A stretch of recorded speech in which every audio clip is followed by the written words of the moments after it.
If you watch WWE SmackDown, you may have saw that WWE has unveiled a new Undisputed Championship belt, and some people's reactions were good and some were negative, but I'm going to tell you guys the real reason why WWE chose this specific title design. We're going to talk about that and so much more. I want to talk about some quick AEW news. CM Punk, obviously, Collision, a lot of people are talking about it. This is actually some really cool stuff, but we're going to talk about it a little bit more in depth. Sean Ross Sapp of Fightful Select reported that AEW has taken measures to make sure that some talent that have issues with Punk will be separate from him in the brand split. Some people in AEW feel the situation with Punk and the Collision announcement wouldn't have blown up as much if Ace Steel wasn't involved.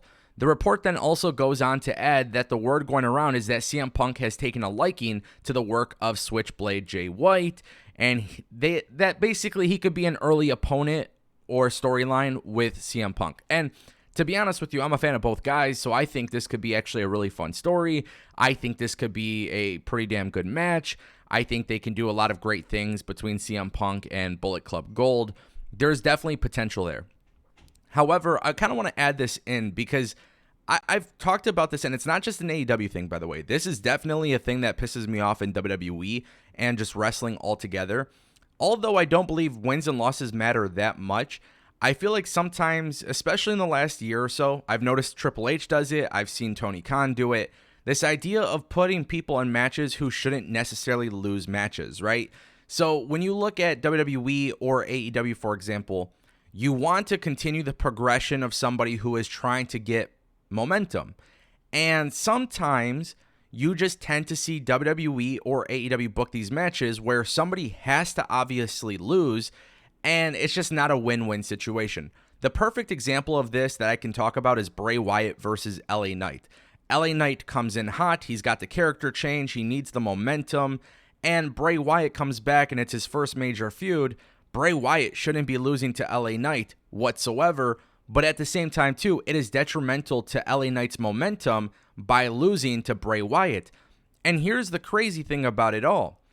LA Knight was still able to get over with the fans after the fact because LA Knight is that great. The fans really took a liking to LA Knight.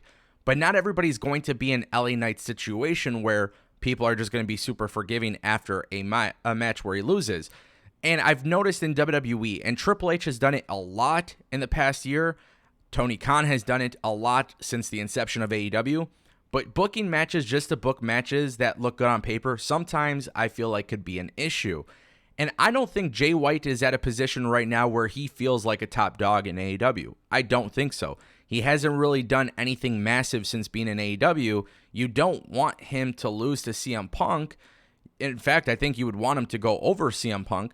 But then also at the same time, too, if this is the first program for CM Punk, you don't want CM Punk losing either. So I'm not complaining about it. It's just something that I've noticed in wrestling.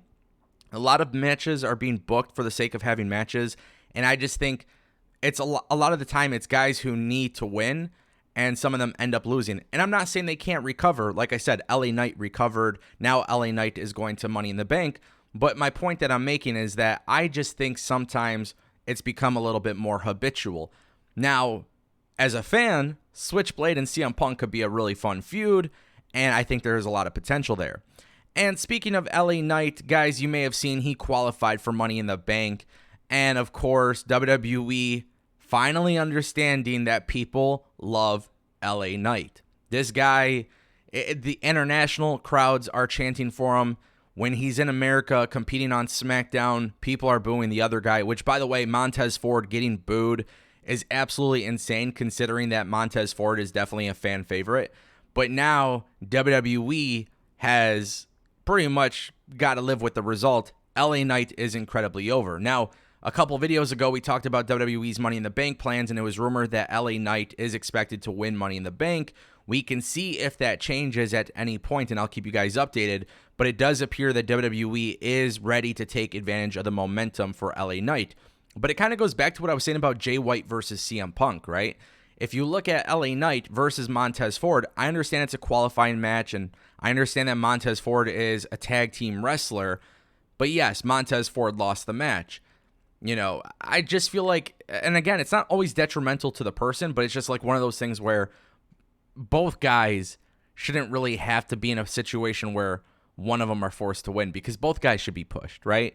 And I feel like that's the tough thing about wrestling booking is, like, no matter what, you're always going to have somebody lose. Unless you're doing a DQ or count out or whatever it may be. But at the end of the day, somebody always has to lose. So that's why I feel like matchmaking in wrestling has kind of become kind of weird. Especially because look at what it did for the fans. They had to boo Montez Ford. And maybe that leads to a heel turn for Montez and Angelo Dawkins and Bianca Belair, and that could be pretty cool. But obviously, matchmaking is something that definitely needs to be improved on, in my opinion. I think some people will say I'm complaining, but I'm just kind of stating the obvious. It's happened quite a bit. But the good news is WWE, I think they're starting to realize, finally, you really got to go forward with LA Knight.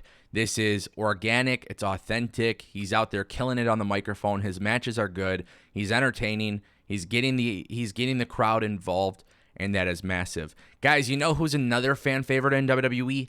Gunther. And there is some really good news going around with Gunther.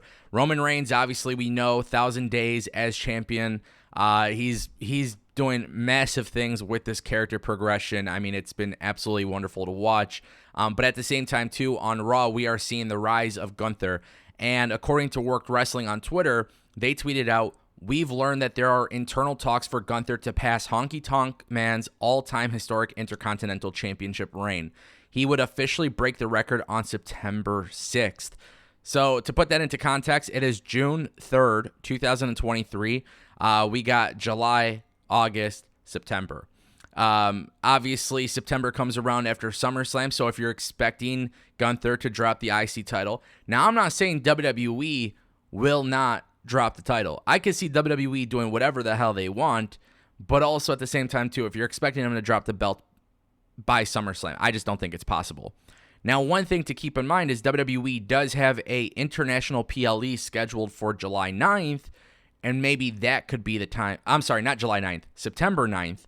And that could very well be the time where Gunther maybe drops the title belt, which I actually think Gunther has been incredible as champion. The first thing that Triple H did when he came back into power was he got those mid-card titles, meaning very, very prestigious value. Like, those titles got prestigious value now based on the way that they've been booked. I think the IC title has definitely been booked better than the US title, but nonetheless, I feel like the IC title has been absolutely incredible to watch. Gunther making history as an all-time record could be incredible. But of course, you have to wonder, who will WWE have go for mid-card gold after he drops the belt? The good news is WWE has plans for this, but don't expect those plans or title changes to happen anytime soon. It could happen anytime soon, and that would be the point of a swerve, but ideally, that wouldn't be ideal at all. And guys, if you were wondering about this new WWE Undisputed Championship belt, it's very simple. There is a reason why WWE stuck to this title design, and really what it comes down to is one thing and one thing only, and it's marketing. If you guys know anything about WWE, when you have a World Championship belt, the belt with the big logo in the center literally is designed for when WWE hands out their championship belt to celebrities, when they hand it out to athletes who won the Super Bowl or the World Series or the NBA Finals. You know, they got the custom side plates for the teams that win. It is a marketing tactic for WWE, and to be honest with you, it is a really good marketing tactic for WWE, and it's not just WWE doing it, by the way. AEW's logo is front and center on their championship belt as well, and I actually don't have anything wrong with it. Now, this title belt is completely gold, which I think is dope. I think it's got the nice home plate to it. I think it definitely looks better than the blue strap or the red strap Universal Championship belt. Like, I think this looks cleaner. I wish this was kind of the route that they went since day one. But something I just want to point out, because I see some people are definitely like upset about it. Some people are complaining about it. And I just want to make this a very clear point. WWE probably didn't have to spend too much money to get this championship belt modified. Whereas if they had to create a whole new entire championship belt like they did with the World Heavyweight Championship, then obviously it would cost more money, more resources, and stuff like that. Just kind of throwing this out there, kind of like a prediction / fantasy booking thing. Let's say Cody Rhodes is the one to dethrone Roman Reigns. We all want the Winged Eagle Championship belt. At that point, if WWE wants to actually showcase a brand new championship belt, it will actually mean so much more for Cody Rhodes when if and when he does it, right? So if WWE has Cody Rhodes win the World Undisputed Championship next year, he could actually unveil his own custom winged Eagle Championship, and then that could be the new Undisputed Championship.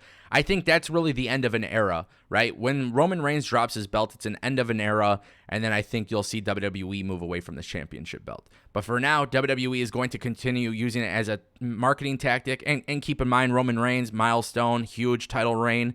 It actually means something to carry that belt.